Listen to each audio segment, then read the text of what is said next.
الله تعالى قال في القرآن الكريم: ورهبانية ابتدعوها ما كتبناها عليهم. في مقام المدح والثناء ذكر أولئك الحواريين الذين كانوا أصحاب سيدنا عيسى، كانوا يمتنعون عن النساء ولا يتزوجون ويلجؤون إلى الزهد والتقشف في عبادتهم لله تعالى. Kur'an-ı Kerim'de Allah Teala Euzubillahimineşşeytanirracim ve rahbaniyeten ibteda'uha ma katabna aleyhim. İsa Aleyhisselam'ın kavmi boyunca aytışat, alar roh kılışat. Roh degen manaqtık ayallarga uylenbey, biz tek qana Allah'a ibadat kılabız dep, takır ibadatta bolabız dep aytışat. أنا هنا من خلال ذكر أقسام البدعة في الفقه الإسلامي وفي الشريعة المحمدية، سواء كان من الآيات والأحاديث ونصوص العلماء، ما أردت أن أدخل في التفاصيل، ولكن اختصرت هذا الموضوع بذكر آية في القرآن الكريم من خلالها نتفهم ما معنى البدعة. Бұл жерде хадистер, аяттар, шариатыбыз кенен болгондугунан баарына киришпедим дейт. Мен бұл жерде бир гана бир аяттын негизинде силерге айтып берейин. وإلا فهي هذه البدعة تنقسم إلى قسمين: بدعة حسنة وبدعة سيئة. Bidat экиге бөлүнөт. Жакшы бидат жана бидат хасана, бидат сайя. Жакшы жана жаман бидат болуп. في هذه الآية الكريمة الله تعالى يمدح أولئك الحواريين ويثني عليهم. Ушул жогоруда айтылган аятта Аллах Таала ушул баягы хаварилерди мактап санасын айтты. بأنه ما كان كتب عليهم وما كان فرض عليهم أن يبدأوا بهذا الطريق من الزهد والتعبد والتقشف في الابتعاد عن ملذات الدنيا وتوجههم إلى عبادة الله خالصين مخلصين. Аллах Таалам бул пенделерге ушул аяттын негизинде мактоо айтты. Себеби Аллах Таалам аларга милдет кылбаган нерсени, мустахаб амалдарды өздөрүн бекем кармап, таквачылыктан ибадат кылышты. Ушул себептен Аллах Таалам мактоо айтты. فذكر بقوله ابتدعوها أي هم من عندهم أتوا بها، لم يسبق لها مثال أن وردت في الأحكام الشرعية، ولا كانت مكتوبة في التوراة، ولا كانت مكتوبة في الإنجيل، ولا كانت مكتوبة في الكتب السماوية، بل هم أتوا بها من عندهم بنية حسنة وبعمل حسن. Аларды Аллах Таала мактаганы, алар жанакы кылган амалдарыны өздөрү ушул амал жакшы деп билишти, ошол амалды аткарышты. Ал асмандан түшкөн китептерде, Таврат болобу, Инжилде болобу, башка китептерде ал боюнча өкүм келген эмес. Аллах Таала ал нерсеге буйруган да эмес. Алар өздөрү ошол амалды жакшы деп, таквачылык деп аткарып башташкан. من هنا ومن خلال هذه الآية من القرآن الكريم من كتاب ربنا عز وجل نفهم أن البدعة تنقسم إلى أقسام، وأن البدعة إذا كانت محمودة وحسنة وجيدة موافقة لكتاب الله وسنته وما فيها لا يوجد فيها ما يخالف شرع الله، فهي مثني عليها ومحمودة وحسنة وجيدة. هذا دليل من القرآن الكريم. Ушул аяттын негизинен ошо бидат, жакшы бидат деп саналат, жакшы хасана бидаты. Эми ушунан алар өздөрү ойлоп, таквачылык кылган амалдары өздөрүчө ойлоп чыгабы, же кандай десе, жок, ал кылган амалдары шариатка дал келген амал болуш керек. Шариатка муафык амалдардан болсо, ан ошол амалды өздөрү ойлоп чыккан, ошол бидат болуп саналат. Бул бидатул хасана, жакшы бидат деп аталат. وكذلك لا أريد الإطالة لضيق الوقت، طبعا أختصر بحديث شريف. الرسول صلى الله عليه وسلم قال: من سن في الإسلام سنة حسنة فله أجرها وأجر من عمل بها إلى آخر الحديث، ومن سن في الإسلام سنة سيئة فعليه وزرها ووزر من عمل بها إلى يوم القيامة، أو كما قال صلى الله عليه وسلم. هنا كلمة سنة، من سن في الإسلام سنة حسنة أو من سن في الإسلام سنة سيئة. هذه تفسر معنى البدعة. السنة الحسنة هي البدعة الحسنة، والسنة السيئة هي البدعة السيئة. من حيث اللغة، من حيث لغة العرب، كلمة السنة تأتي بمعنى البدعة، تأتي بمعنى الشيء الذي أوجده الإنسان، الذي صدر على يد إنسان لم يسبق له أن كان موجودا من قبل.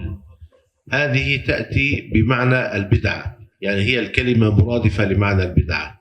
يعني هذه سنة الأولين. عندما نقول هذه سنة الأولين، يعني هذا من دأب الأولين، ما كان عليه الأوائل في السابق. فهي السنة هنا تأتي بمعنى البدعة. من سن في الإسلام سنة حسنة فله أجرها وأجر من عمل بها إلى يوم القيامة.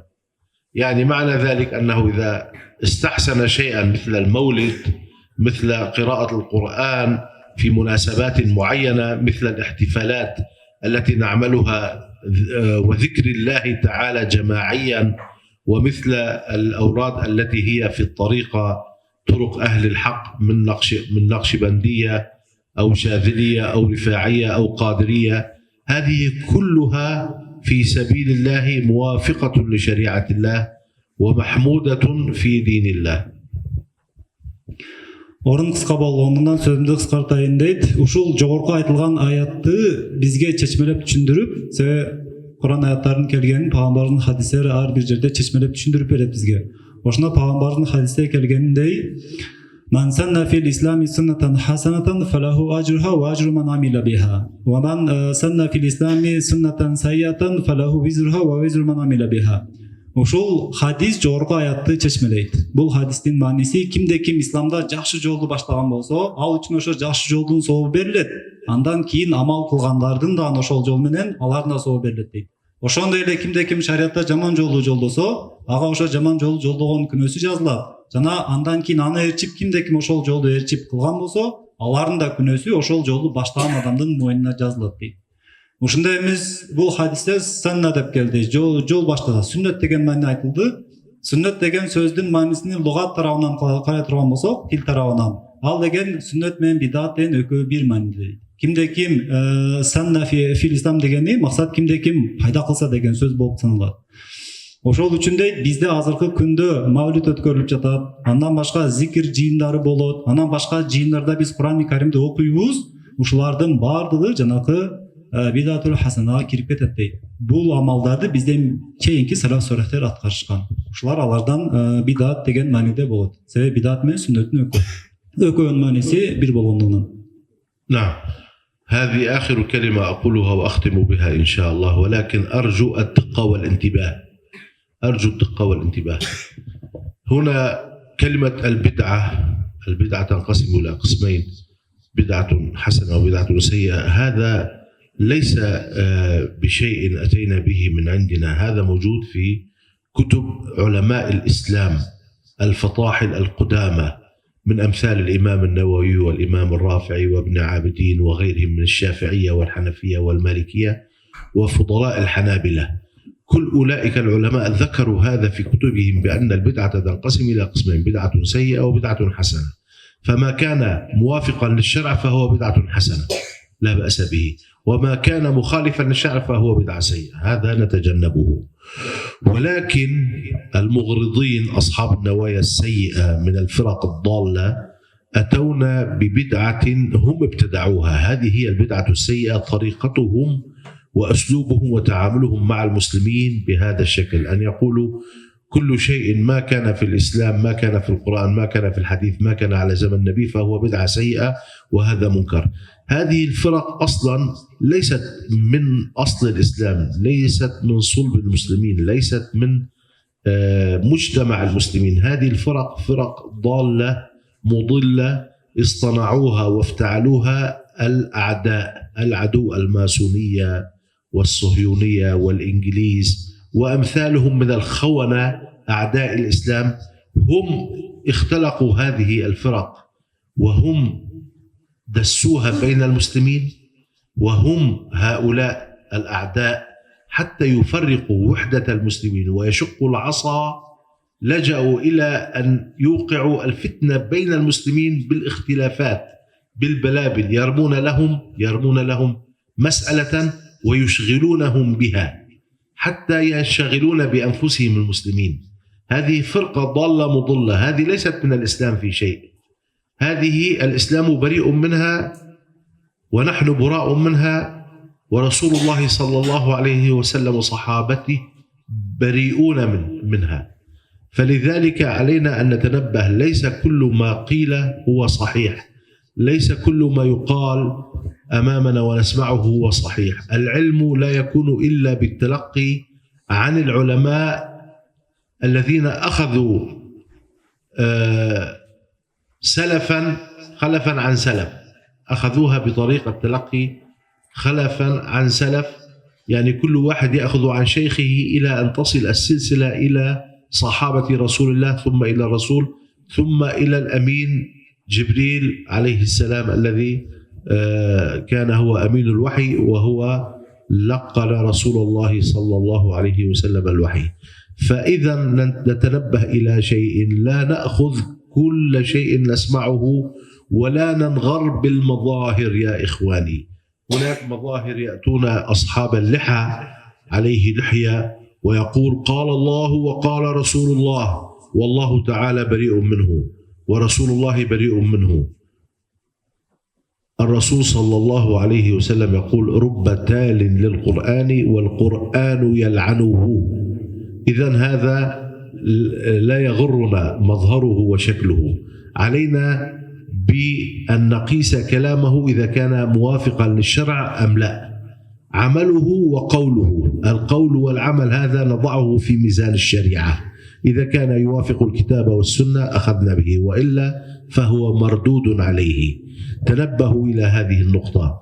البدعة تنقسم إلى قسمين، وهذا موجود في كتب الشرع في المذاهب الأربعة، وهذا ليس بشيء أتينا به من عندنا، بل هو موجود في أصل الشريعة.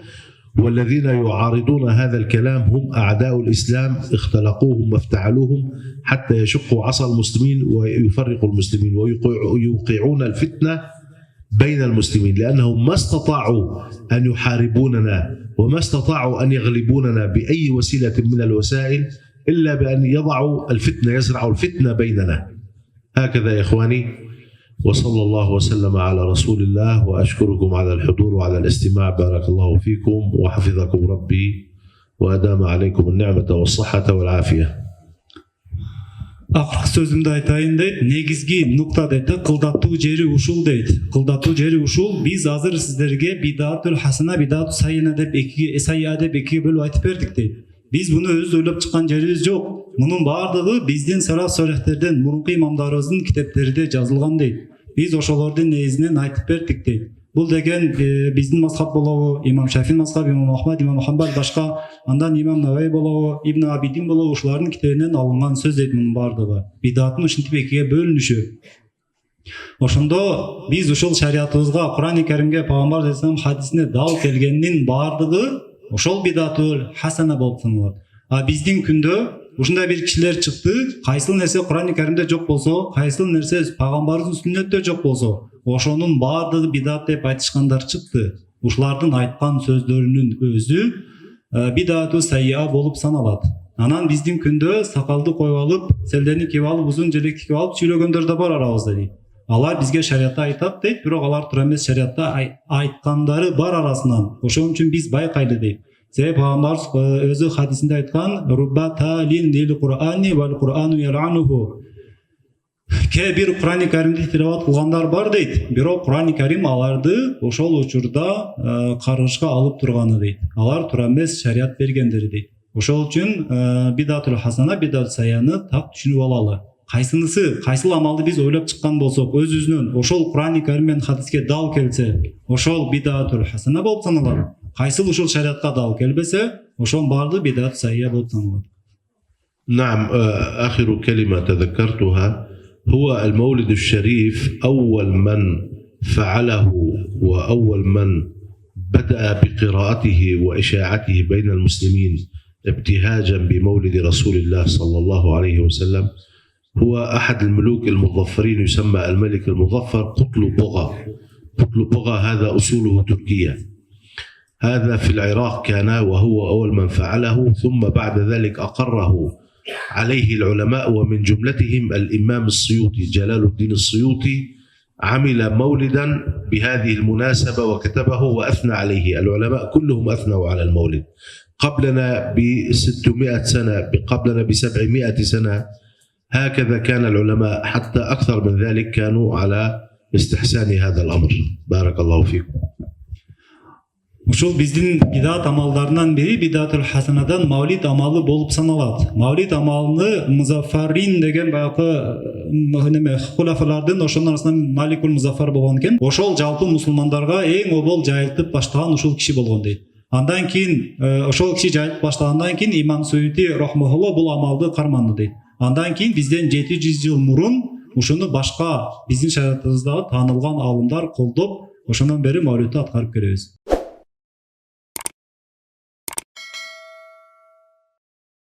Салам достор, сиздерге эң акыркы үлгүдөгү заманбап смарт шакекче тесмесин, тагыраак айтканда акылдуу тесмени сунуштайбыз. Келиңиздер, жакынырактан таанышып көрөлү. Шакекче бармак үчүн ыңгайлуу жасалгаланган. Ошол эле кезде ар кандай түстөрү бар жана дизайны эң мыкты үлгүдө жасалгаланган. Тесменин кутусунда болсо USB кабель жана заряддоочу куту бар. Bluetooth аркылуу атайын тиркеменин жардамы менен иштейт. Тесменин интерфейсинде саат жана Bluetooth байламта маалыматы көрүнүп турат. Ар бир тесме тарткан сайын тиркемеден көрүнүп турат. Ошол эле кезде 33 жолу тартканда 1, 66 жолу тартканда 1 жана 99га жеткенде 1 вибрация болуп, сизге эскертүү келип турат. Андан сырткары бүгүн канча зикир тарттыңыз, аны көрсөтүп турат. Ошол эле кезде тесменин интерфейсин оодоруп алсаңыз болот. Мындан сырткары тиркеме намаздын убактыларын жана кыбланын координатын көрсөтүп берет. Смарт тесмеси ибадатыңыз үчүн эң эле ыңгайлуу.